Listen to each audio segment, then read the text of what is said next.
বিভিন্ন ধরনের চুলকানি হয়। হ্যাঁ এই চুলকানিটা কেন হয় এবং এই দাউদ একজিমাটা আমরা যতই জামা কাপড় পরিষ্কার করে থাকি তারপরও হয়ে যায়। হ্যাঁ এবং এটা আমার না হোক আরেকজনের আছে 99% মানুষের, বিশেষ করে গ্রামের মানুষের এটা হয়। কেন হয়? এটা হচ্ছে যে আপনার এটা কি আমাদের খাবার দাবারের সমস্যা? আমি বলি, আমার শরীরে যখন রোগ প্রতিরোধ ক্ষমতা কমে, হ্যাঁ ভিটামিন সি, ভিটামিন ডি, এই যে রোদে গেলে ভিটামিন ডি পাওয়া যায়, এটা কেউ জানেই না। হ্যাঁ, জানে অনেক না। মানুষ জানেই না। আপনার এমনও মানুষ আছে দেখবেন অফিসে 8টায় ঢোকে, সকালে রাত 8টায় বাইরে হয়। এই সূর্য কোন দিকে উঠে কি উঠে নাই কোনো খবর নাই। এটাই বেশিরভাগ এখন শহরের মানুষের। আর গ্রামের মানুষেরও হয় কেন, গ্রামের মানুষ লেবু ক্ষেত তৈরি করে, লেবু করে কিন্তু লেবু খায় না। কাঁচা মাছ ক্ষেত তৈরি করে কিন্তু খায় না, বেচে। তুমি কেমন কথা বুঝছো?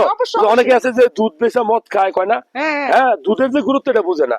তো এখন ভিটামিন সি, ভিটামিন ডি এর ঘাটতির কারণে আপনার রোগ প্রতিরোধ ক্ষমতা কমে। এরপরে স্যাঁতসেঁতে পরিবেশে কাজ করলে, একজনের জামা আরেকজন ইউজ করলে, যেমন মাদ্রাসার ছেলেপেলেরা একজন একবার চর্মরোগ আক্রান্ত হলে বাকি সবাই হয়।